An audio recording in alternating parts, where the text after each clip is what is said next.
In this video, I do stock option trading and I buy into my first ever IPO, which was way crazier than I expected. In this first month, I was able to get triple-digit percent returns, which basically means over 100% returns. And this was all according to my phase one plan for this portfolio. Phase one, or the early days of the portfolio, I'm going to focus on stock options, IPOs, and short-term swing trades. Basically, because the portfolio is starting at $100, I need to try and get higher returns on short-term trades to grow this portfolio faster and start a good foundation. Then I'll rotate profits from that into longer-term positions, which would be phase two. After I rotate some money into these long-term positions, I'll try to keep a little on the side, do more option trades, do more IPOs, do more short-term swing trades, and keep rotating profits. But a quick disclaimer, this is not normally how I invest. This portfolio, even after all the returns of this first month, is only 1.6% of my overall investments. It's a very small percentage of it. I don't risk a lot of my net worth on these high risk positions. I invest mostly in ETFs in my Roth IRA and more established companies, but I know that's not why you clicked on this video, so let's talk about my option trades first. Like I said, the portfolio started at $100, and there was about a 2-week period where I couldn't really make some trades, so I just bought 3 stocks with that $100 and wanted to see what that would do. During that 2 weeks, they lost about $4.65. I added $20 to the portfolio to bring me to $115 to start the option trades. My first trade was a SoFi call option for about $20.15, expiring on the 25th of July. I bought it for about $104 and ended up selling it a little bit later for $124. After fees, I made about $18 profit, and that brought my overall returns to about plus $13 in the portfolio. Next, I bought 2 smaller positions. I bought 2 American Airline puts for $12.50, expiring July 18th. These cost $22. And I bought 3 Snapchat puts, expiring at $10. That cost me about $58. I put some stop losses so I wouldn't lose too much on these positions. Ended up selling American Airlines at break even and losing money on Snapchat. This brought the total returns to negative $11.65. I'm doing all this math by hand. Sometimes I messed up on the fees. The portfolio is around $107.81. So the actual returns right now are negative $12.19. On July 17th, I bought an SSR Mining company call for $12, expiring August 15th. And I spent about $75 on this call option. The next day I sold it for a $20 loss. This brings my returns to about negative $32.19. On July 22nd, I bought a Riot Games call for $14.15, expiring on August 1st. I spent about $86 on this, and I ended up selling it for $70, losing about $17 after fees. This brings my total to negative $49.19. After some math corrections, it's more like $49.37. I know what you're thinking.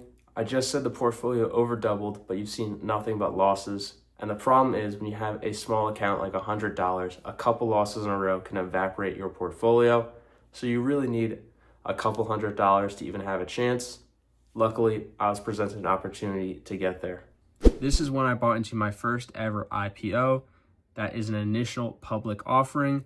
This is when a company goes from private to public and lists their shares on the stock market. This was for a company called Figma. There's kind of been a trend in the market where people have become more gambly, where they're looking for really high returns really quick. IPOs, small tech companies, meme stocks are what people turn to. Figma is a AI tech company that is about to get listed, so it has a lot of hype around it. In June, there was an IPO called Circle.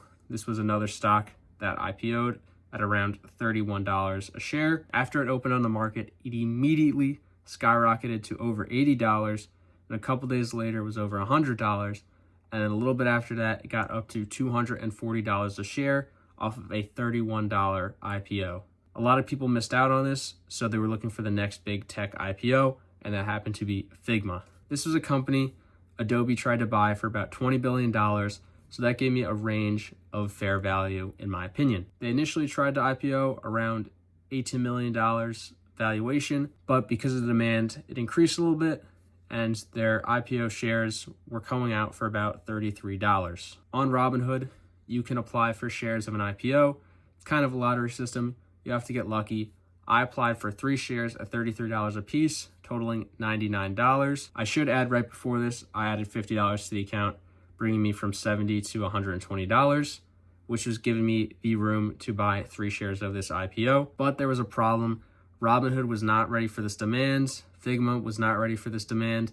And people were not getting their orders filled on Robinhood. Most of the shares were going to institutions, so retail investors were left to scramble, and people would order hundreds or thousands of shares on the IPO, but only get 1 share filled. So I didn't know it when I ordered, but it was not a likely chance of me getting my order filled.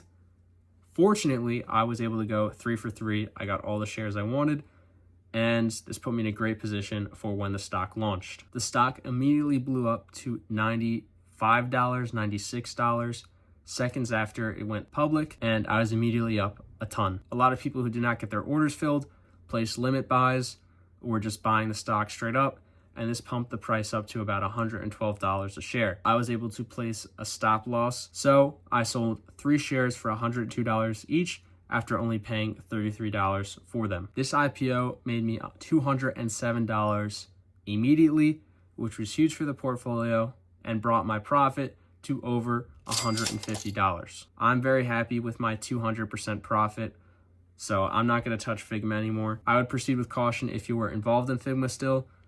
A lot of people might take profit soon and leave you as exit liquidity. Not financial advice, but proceed with caution. After the Figma IPO, I had over $300 in my account, and this gave me a little bit more wiggle room to try another option trade. Now that I have so much more money to work with, I can go to a stock like SoFi, which I did, and bought a call option at $19.50. The stock is already over $20, so this just gives me a little bit more breathing room and makes it easier for me to take profit, even though I have to risk a little bit more money. I let the stock take a little dip in the morning and bought near the bottom. I was able to ride the wave up to plus $60 on my contract. I set a stop loss at plus $36 and waited to see what happened. It ended up hitting that stop loss later in the day, and I made $36 on that option. This was my second day trade in a 5-day period because Figma was also a day trade, and that means I only have 1 left. So I got to make sure I don't do more than 2 day trades in the next 3 days. But besides that, everything's looking pretty good in the portfolio. So the first thing I did with all this money is open up a stock position, ticker symbol EAT or EAT. And this is the parent company for Chili's, along with some other smaller known brands. We're living in an economy where it is sometimes, in some places, more affordable to eat in some of these small affordable chain restaurants opposed to buying groceries. So that was my first thought process on why this could be a good stock buy. Chili's has also been optimizing their menu, cutting out the products that aren't selling, and focusing on only their best sellers. They've also been improving their marketing, bringing more customers in, and bringing them back after they have such a good experience that first time. Chili's has also been going viral occasionally on TikTok, so that's just more eyes on the company. And even in my own social media feed, I've seen more talk of Chili's, so the brand is obviously getting recognized for their changes. And that's obviously shown in the stock price, where it's up over 100% in the last year. There's been a flat period where I believe has been a profit-taking stage, and we're in the middle of that right now at about $155.